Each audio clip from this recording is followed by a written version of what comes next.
strikes. Boaters should seek safe harbor immediately until this storm passes.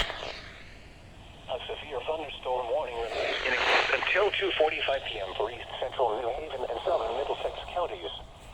At 2:08 p.m., a severe thunderstorm was located over North Brantford or near Wallingford, moving east at 35 miles per hour.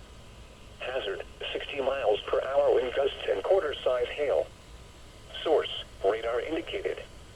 Impact, minor hail damage to vehicles is possible. Expect wind damage to trees and power lines. This severe storm will be near Guilford and Durham around 2:15 p.m.